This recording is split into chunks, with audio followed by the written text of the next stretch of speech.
আশা করছি তোমরা সকলেই ভালো আছো। আজ আমি আরও একটা নতুন অডিও নিয়ে তোমাদের কাছে এসেছি। আজ আমি তোমাদেরকে পড়াবো মতি নন্দীর লেখা বিখ্যাত উপন্যাস ফণী। প্রতিদিনকার মতোই আজও আমরা লেখক সম্পর্কে দু একটা কথা জেনে নেব। তবে তোমাদের কাছে আমার একটা অনুরোধ রইল, তোমাদের যদি আমার অডিওটা ভালো লাগে তবে অবশ্যই আমার চ্যানেলটিকে সাবস্ক্রাইব করো। চলো এবং লেখক সম্পর্কে দু একটা কথা জেনে নেওয়া যাক। লেখক মতি নন্দী ছিলেন ভারতের কলকাতার একজন বাঙালি লেখক। তিনি 1931 সালে 10ই জুলাই উত্তর কলকাতায় জন্মগ্রহণ করেন। খেলাধুলোর সঙ্গে আশৈশব ঘনিষ্ঠ সম্পর্ক ছিল। 1957 সালে দেশ পত্রিকায় প্রথম গল্প প্রকাশিত হয় তার। 1958 সালে শারদীয় পরিচয় পত্রিকায় প্রকাশিত তার গল্প বেহুলার ভেলা পাঠক মহলে খুব সাড়া ফেলে দিয়েছিল। পরবর্তীকালে বড়দের জন্য এবং শিশু কিশোরদের জন্য সমান দক্ষতায় তিনি গল্প ও উপন্যাস লিখেছেন। বাংলা ক্রিয়া সাহিত্য তার হাতে প্রাণ পেয়েছে। শিশু কিশোরদের জন্য বহু জনপ্রিয় গ্রন্থ তিনি রচনা করেছেন। তার মধ্যে উল্লেখযোগ্য হচ্ছে striker, stopper, Koni, Nonida, not out, Aparajito Anando, Kalabati, Shiba প্রভৃতি। 1974 সালে তিনি পেয়েছেন আনন্দ পুরস্কার এবং 1991 সালে সাদা খাম উপন্যাসের জন্য তিনি সাহিত্য একাডেমি পুরস্কার পেয়েছেন। শিশু কিশোর সাহিত্যের বিশেষ অবদানের জন্য পেয়েছে বাংলা একাডেমি পুরস্কার 2000 সালে। তিনি 2010 খ্রিস্টাব্দে 3রা জানুয়ারি শেষ নিঃশ্বাস ত্যাগ করেন। চলো এবার মূল গল্পে প্রবেশ করা যাক। প্রথম পরিচ্ছদ। আজ বারুণী। গঙ্গায় কাঁচা আমের ছড়াছড়ি। বারুণী কি আগে আমরা জানব। বারুণী হচ্ছে একটা পর্ব। শতভিসা নক্ষত্রযুক্ত কৃষ্ণা চতুর্দশীর তিথিতে গঙ্গায় গিয়ে মাথায় কাঁচা আম দিয়ে স্নান করে ডুব দিয়ে সেটা গঙ্গায় দিয়ে দিলে সেটাকেই বলা হচ্ছে বারুণী উৎসব। ঘাটে থই থই ভিড়, বয়স্কদের ভিড়টাই বেশি। সদ্য ওঠা কাঁচা আম মাথার উপর ধরে ডুব দিয়ে উঠেই ফেলে দিচ্ছে সবাই। ভেসে যাচ্ছে আম, কেউ বা দূরে ছুঁড়ে ফেলে দিচ্ছে। ছোট ছোট দলে ছেলেরা জলে অপেক্ষা করে আছে আম সংগ্রহের জন্য। কেউ গলা জলে দাঁড়িয়ে আছে, কেউ বা দূরে ভেসে রয়েছে। আম দেখলেই হুড়োহুড়ি পড়ে যাচ্ছে তাদের মধ্যে। একসঙ্গে 2-3 জন চিৎকার করতে করতে জল তোলপাড় করে এগিয়ে যাচ্ছে। যে যায় প্যান্টের পকেটে রেখে দেয়, যে পায় প্যান্টের পকেটে রেখে দেয়। পকেটটা আমে ভরে গিয়ে ফুলে উঠলে তারা কি করে, জল থেকে উঠে আসে, ঘাটের কোনো এক জায়গায় সেই আমগুলোকে আবার রেখে দেয়।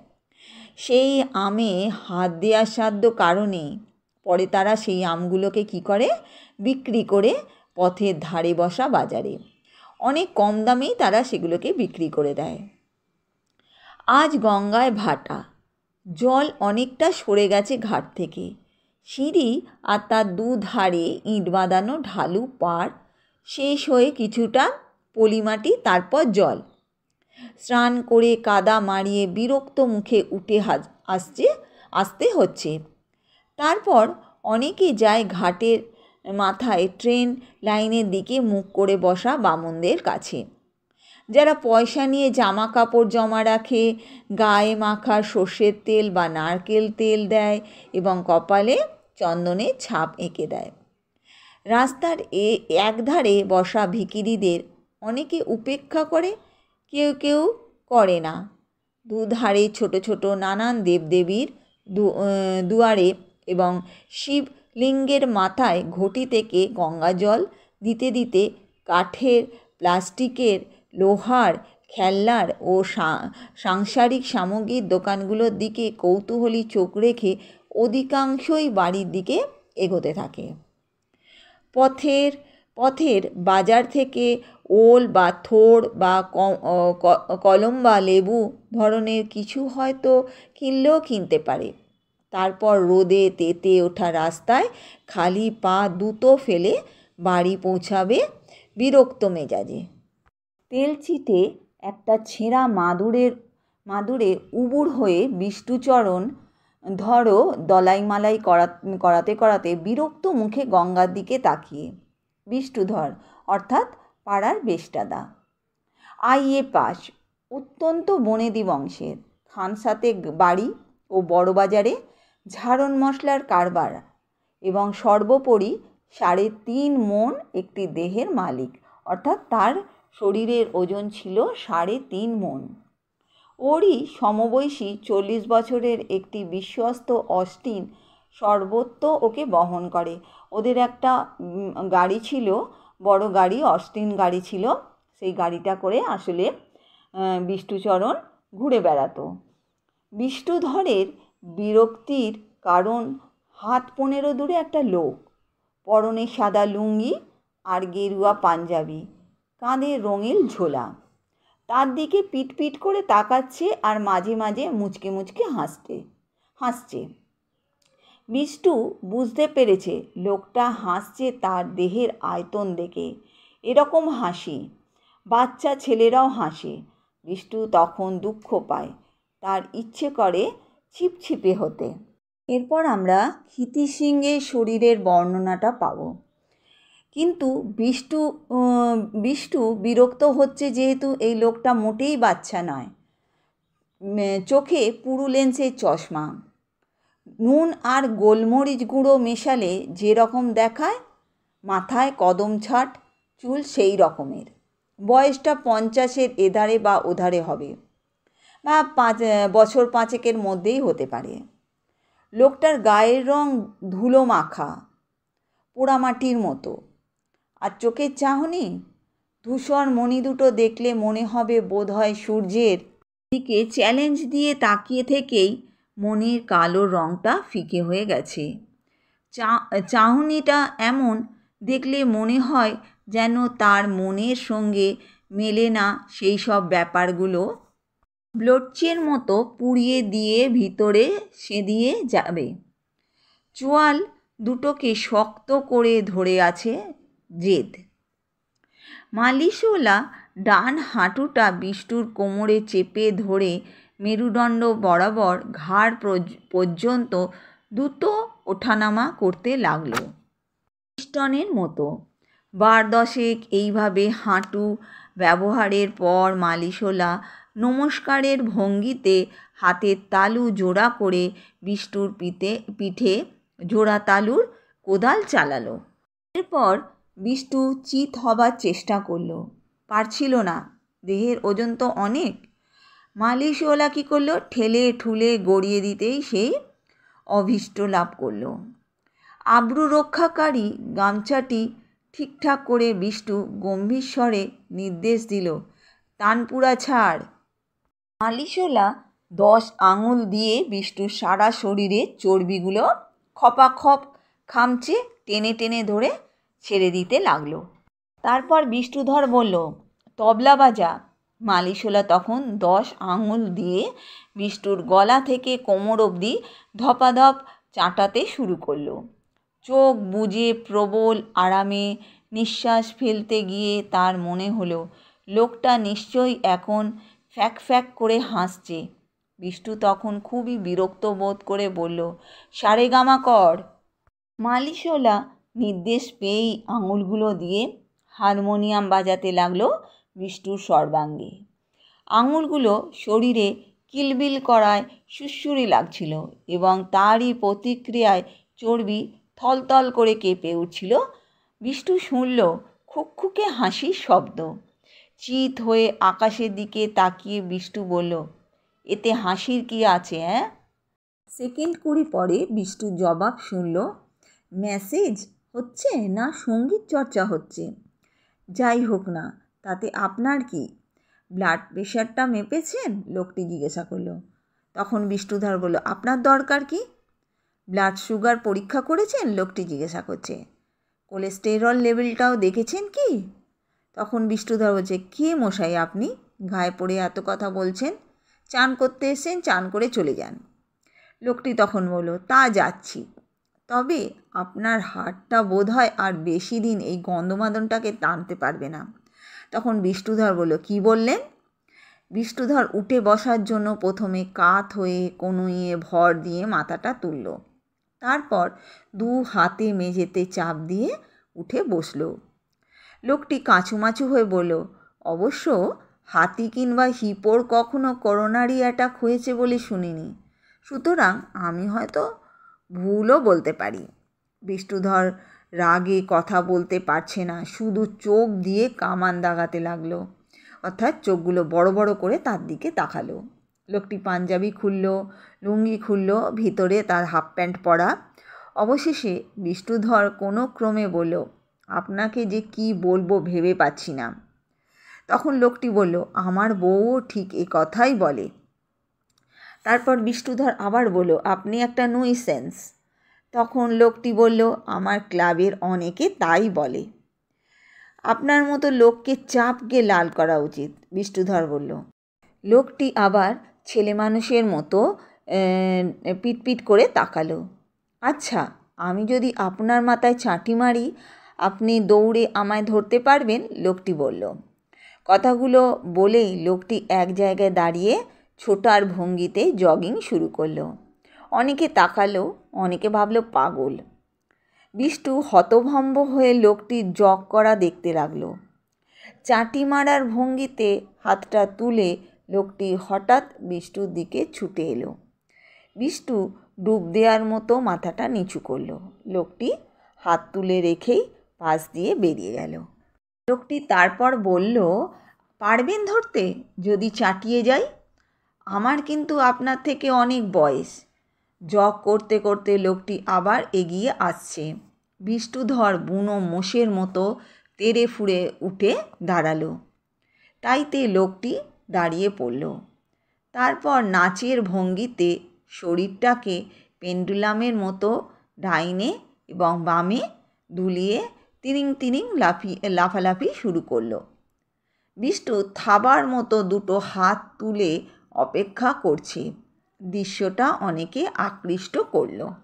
লোকটি তখন বিষ্ণুধরকে বলল, আমি রোজ এক্সারসাইজ করি, আইসোমেটিক, ক্যালিস্থেনিক, বারবেল, বুঝলেন?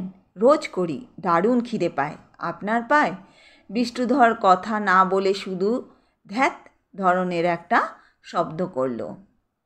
খিদে মুখে যা পাই তাই অমৃতের মতো লাগে। এই সুখ আপনার আছে? উত্তরের অপেক্ষা না করেই লোকটি জগ করতে করতে সিঁড়ি দিয়ে নেমে শেষ ধাপ পর্যন্ত গিয়ে আবার উঠে এলো। 3 বার এইভাবে ওঠানামা করে সে বিষ্ণুধরের 5 গজ তফাতে দাঁড়িয়ে হাঁপাতে লাগলো।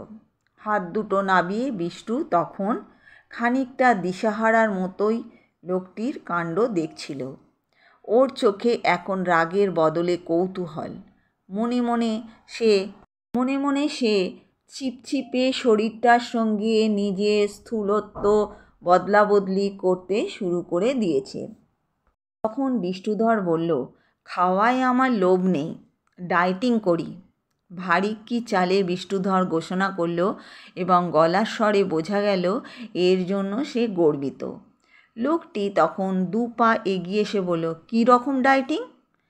তখন বিষ্ণুধর বলল, আগে রোজ 8 কিলো ক্ষীর খেতুম, এখন 300 গ্রাম খাই। জলখাবারে 20টা লুচি খেতুম, এখন 15টা। ভাত খাই মেপে 250 গ্রাম চালের। রাতে রুটি 12খানা। ঘি খাওয়া প্রায় ছেড়েই দিয়েছি গরম ভাতের সঙ্গে। 4 চামচ, 1 বিন্দুরও বেশি নয়।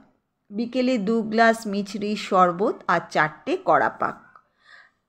মাছ মাংস তো ছুঁই না, আসলে বাড়িতে রাধা গোবিন্দর বিগ্রহ আছে না, আর হপ্তায় 1 দিন ম্যাসেজ করাই এখানে এসে। আমার অত নোলা নেই বুঝলেন, সংযম কেচ্ছা সাধন আমি পারি। তারপর বলল, হাটের ব্যামো ফ্যামো আমার হবে না, বংশে কারো হয়নি, বাজি ফেলে 70টা ফুলুরি খেয়ে কলেরায় বাবা মারা গেছে, জ্যাঠা গেছে অম্বলে। এত কেচ্ছা সাধন করেন, বাঁচবেন কি করে? তারপর লোকটি এগিয়ে এসে বিষ্ণুধরের ভুঁড়িতে হাত বুলিয়ে দিল। আহ, সুড়সুড়ি লাগে, বিষ্ণুধর বলল। বিষ্ণু হাতটা সরিয়ে দিয়ে ক্ষুণ্ণ স্বরে বলল, আমার বউ ওই কথা বলে। সকাল থেকে রাত অবধি ব্যবসা দেখি, সর্ষে, চিনি, ডাল, নানা রকম জিনিসের কারবার। এত খাটুনির পর এইটুকু খাদ্য, তারপর এই অপমান। তখন লোকটি বলল, কে করলো? লোকটি আবার হাত বাড়াতেই বিষ্টু এক পা পিছিয়ে বলল, না, সুড়সুড়ি লাগে। কে অপমান করলো? সে আবার জিজ্ঞাসা করল, কেন? আপনি হাতি হিপো বললেন না? জলহস্তির ইংরাজি হিপো তা কি আমি জানি না? আমি কি অশিক্ষিত? না না, আমি আপনাকে অশিক্ষিত তো বলিনি। লোকটি বিব্রত হয়ে চশমা মুছতে মুছতে বলল, আপনার ওজনটা খুব বিপজ্জনক হাটের পক্ষে। তখন বিষ্ণুধর বলল, বিপজ্জনক মানে? বিষ্ণুধর তাচ্ছিল্য প্রকাশের চেষ্টা করল, কিন্তু গলা দিয়ে বেরিয়ে এলো ভয়ার্ত স্বর, আমি কি মরে যেতে পারি? তখন লোকটি বলল, তা পারেন, আর নয়তো কেচ্ছা সাধনের কষ্ট করতে করতে রোগে ভুগে ভুগে বেঁচে থাকবেন কয়েকটা বছর। বলেই লোকটি 2 হাত তুলে সামনে ঝুঁকে পিঠটা কনুইয়ের মতো বেঁকালো। হাতের আঙুল পায়ে ছুঁয়ে আবার সিধে হলো। আপনি আমার থেকে 4000 গুণ বড়লোক, কিন্তু 4 লক্ষ টাকা খরচ করেও আপনি নিজের শরীরটাকে চাকর বানাতে পারবেন না। কীরকম কীরকম? বিষ্ণুধর বলল। লোকটি তার ডান কনুই শরীরে লাগিয়ে পিস্তল ধরার মতো হাতটা সামনে বাড়ালো। এইবার আমার হাতটা নাবান তো। অবিশ্বাস ভরে বিষ্ণুধর হাতটার দিকে তাকালো। শিরা উপশিরা গাঁট সমেত হাতটাকে শুকনো শিকড়ের মতো দেখাচ্ছে। সে বলল, নাবান নাবান। ফুলো ফুলো আঙুল দিয়ে বিষ্টু লোকটার কবজি চেপে ধরে নিচের দিকে চাপ দিল। নড়ল না 1 সেন্টিমিটারও। ঠোঁট কামড়ে বিষ্টু জোরে চাপ দিল। হাতটা একই জায়গায় রয়ে গেল। বিষ্টু এবার সর্বশক্তি প্রয়োগ করল। কপালে ঘাম ফুটেছে। কিছু লোক দাঁড়িয়ে দেখছে, তাদের চোখে বিস্ময়। লোকটার সাফল্যে না বিষ্টুর ব্যর্থতায় বোঝা যাচ্ছে না। বিষ্টু লোকটার মুখের দিকে তাকিয়ে পাতলা হাসি আর চোখ পিটপিটানি দেখতে পেল। হাতটা সে নিচে নাবাতে পারছে না। বিষ্টু হাল ছেড়ে দিয়ে ফোঁস করে নিঃশ্বাস ফেলতে লাগলো। তারপর বিষ্ণুধর বলল, কি করে পারলেন? তারপর লোকটি বলল, জোর বলতে শুধু গায়ের জোরই বোঝায় না, মনের জোরও বোঝায়। ইচ্ছাশক্তি দিয়ে শরীরের দুর্বলতা ঢাকা দেওয়া যায়। শরীর যতটা করতে পারে ভাবে তার থেকেও শরীরকে দিয়ে বেশি করাতে পারে ইচ্ছার জোর। সেই জন্য শুধু শরীর গড়লেই হয় না, মনকেও গড়তে হয়। শরীরকে হুকুম দিয়ে মন কাজ করাবে। আপনার মন হুকুম করতে জানে না, তাই শরীর পারল না। বিষ্ণুধর বিষণ্ণ চোখে তাকিয়ে থেকে বিড়বিড় করে বলল, ইচ্ছে করে খুব রোগা হয়ে যায়। ঠিক এই সময় গঙ্গার তীর থেকে তীক্ষ্ণ চিৎকার ভেসে এলো, কোনি বলে। আবার 2 বার ধরে কোনি কোনি বলে চিৎকার করলো। লোকটি গঙ্গার দিকে তারপর তাকালো। আজ এখানেই শেষ করলাম। আজকে আমি কোনির প্রথম পরিচ্ছদটা শেষ করলাম। পরের অডিওতে আমি দ্বিতীয় পরিচ্ছদ নিয়ে আলোচনা করব।